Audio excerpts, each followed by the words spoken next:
আমাৰ ভিডিঅ' আৰু লগতে আমাৰ গানটো পুনৰ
পাহাৰী ছোৱালী এই গানটিত অভিনয় কৰি মোৰ খুবেই ভাল লাগিছে। এইবাৰ মোৰ প্ৰথম অভিজ্ঞতা আৰু ৰাইজে যাতে গানটো আমাৰ আদৰি লয় আৰু আগন্তুক যাতে আমি এনেকুৱা ভাল গান আৰু এনেকুৱা যাতে ইয়াতকৈ যাতে আৰু বেছি ভাল অভিনয় কৰিব পাৰোঁ, ৰাইজৰ পৰা আমি আশীৰ্বাদ বিচাৰিছোঁ আৰু সকলোৱে যাতে আমাৰ গানটি আদৰি লয়। ধন্যবাদ। নমস্কাৰ।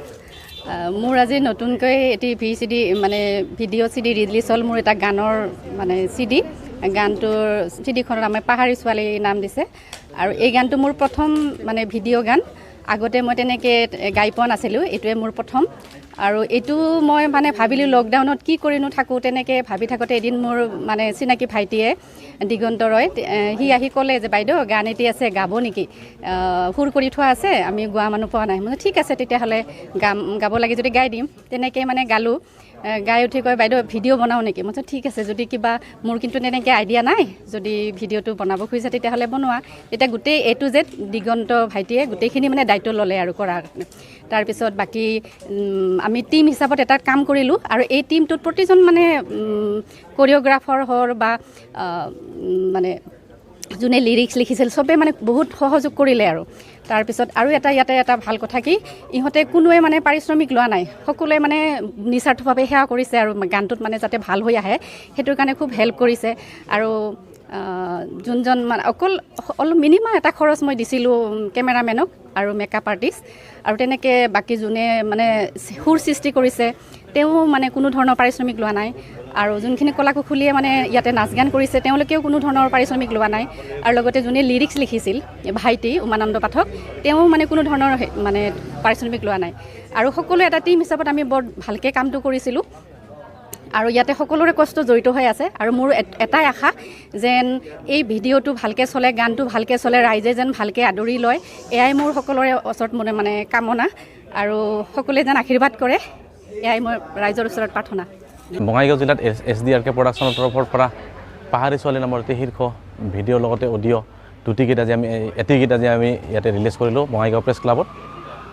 এই চিগতে মই প্ৰথমতে বঙাইগাঁও প্ৰেছ ক্লাবৰ বিষয়ববীয়াসকলৰ লগতে সকলো সাংবাদিক বন্ধুসকলক ধন্যবাদ জ্ঞাপন কৰিবই লাগিব, কাৰণ তেওঁলোকে আমাক আজি এই মহান অনুষ্ঠানটি কৰাৰ বাবে তেওঁলোকৰ যি অনুষ্ঠান আছে এই অনুষ্ঠানটো আমাক এৰি দিয়াৰ বাবে আমি পোনপ্ৰথমতে তেওঁলোকক ধন্যবাদ জ্ঞাপন কৰিছোঁ। আমি ধন্যবাদ জ্ঞাপন কৰিছোঁ। দ্বিতীয়তে আমাৰ মাজত উপস্থিত হোৱা আমাৰ বঙাইগাঁও জিলা আৰক্ষী বিভাগৰ অধীক্ষক মহোদয়ক, তেওঁ আহি আমাৰ এই মহান কামখিনি কৰি যোৱাৰ বাবে আমি তেখেতক ধন্যবাদ দিবই লাগিব। আমি SDRK প্ৰডাকশ্যনৰ তৰফৰ পৰা পাহাৰী ছোৱালী নামৰ শীৰ্ষ গীতটি যিটো আমি আজি উন্মোচন কৰিলোঁ, এই গীতটি একচুৱেলি ক'বলৈ গ'লে আমি পুৰণি বঙাইগাঁৱত এটা আমাৰ নাট্য দল আছিল স্বৰ্গম মিনি থিয়েটাৰ নামৰ। সেই স্বৰ্গম মিনি থিয়েটাৰ নামৰ নাট্য দলটিত আমাৰ পাহাৰী ছোৱালী নামৰ এটি এখন আমাৰ নাট আছিল।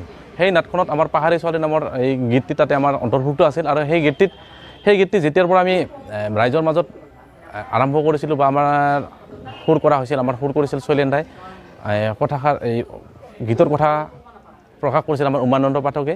তেতিয়াৰ পৰাই মোৰ হৃদয়ত এটা বস্তু অনুভৱ হৈ আছিল, এই গীতটি কেতিয়াবা নহয় কেতিয়াবা ৰাইজৰ মাজত নিশ্চয় বহলকৈ অলপ প্ৰচাৰ কৰিব লাগিব। সেনেকৈ প্ৰচাৰ কৰিব লাগিব বুলি ভাবি থাকোঁতে আজি মোটামুটি 6-7 বছৰ পিছত লকডাউনৰ প্ৰভাৱত আমাৰ বাইদেউৰ লগত এদিন কিবা কাৰণত এটা কথা পাতোঁতে বাইদেউ ক'লে এনেকুৱা গান যদি আছে তেতিয়াহ'লে কৰিব পাৰি।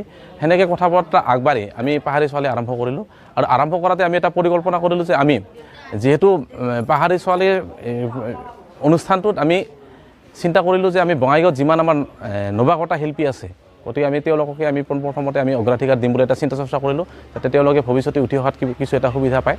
সেইখিনি চিন্তা কৰিলোঁ।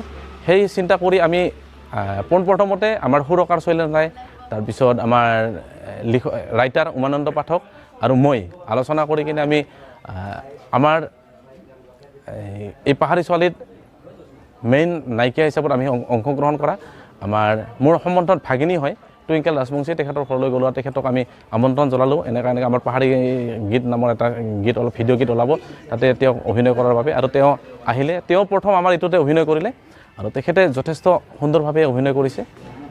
তেখেতকো আমি ধন্যবাদ দিবই লাগিব। লগতে যিসকল তেওঁলোকৰ লগত সহ আৰ্টিষ্ট আছে সেইখিনিও একেবাৰে নৱগত, কেমেৰাৰ সন্মুখত একেবাৰে প্ৰথম। আমি ভিডিঅ'ৰ কাম ময়ো প্ৰথম, লগতে আমাৰ যোনখিনি ষ্টাফ আছে গোটেইখিনি একেবাৰে নৱাগতা। গতিকে মই আশা ৰাখিছোঁ আমাৰ ৰাইজে যাতে আমাৰ এই যিখিনি নৱাগতা আমাৰ শিল্পী আমাৰ উঠি আহি আছে তেওঁলোকক যাতে কিছু হ'লেও উৎসাহ জনায়। আৰু উৎসাহ জনোৱাৰ কাৰণে আমাৰ প্ৰথমতে আমাক লাগিব প্ৰচাৰ। গতিকে সেইবাবে মই ৰাইজক অনুৰোধ জনাওঁ যাতে আমাৰ গানটোত প্ৰতিজন ৰাইজে যাতে প্ৰচাৰৰ ক্ষেত্ৰত অলপ হ'লেও আমাক কৃপণালি নকৰে, যাতে আমাৰ শিল্পীসকলক উঠি অহাৰ কাৰণে কিছু উৎসাহ যোগায়, তাৰ বাবে যাতে প্ৰচাৰখিনিত সকলোৱে অলপ আমাক আগভাগ ধৰি দিয়ে, সেইখিনি মই অনুৰোধ ৰাখিছোঁ। আৰু মই আশা ৰাখিছোঁ আমাৰ পাহাৰী ছোৱালী গীতটি ৰাইজে নিশ্চয় আদৰি ল'ব বুলি মোৰ অনুভৱ এটা হৈছে। আদৰি ল'লে আমি নিশ্চয় সুখী হ'ম আৰু পৰৱৰ্তী সময়ত আমি কিছু এনেকুৱা হয়তো ভাল কাম কৰিবলৈ আমি তেতিয়াহ'লে উৎসাহ পাম। এইখিনিকে কৈ মই অনুষ্ঠান সামৰিছোঁ। ধন্যবাদ। আৰু এই পাহাৰী ছোৱালী গীতটি ৰাইজৰ জ্ঞাতাৰ্থে জনাইছোঁ যে আমাৰ পাহাৰী ছোৱালী গীতটি আপোনালোকে আমাৰ নতুনকৈ আমি এটা ইউটিউব চেনেল খুলিছোঁ বাঁহী মিউজিক বুলি, তাতে যদি চাৰ্চ কৰে তেতিয়াহ'লে এই পাহাৰী ছোৱালী গীতটি পাব। আৰু মই আশা ৰাখিছোঁ লগতে সকলোৱে যেন এইটো ছাবস্ক্ৰাইব কৰে, এইটো আশা ৰাখি মোৰ বক্তব্য সামৰিছোঁ।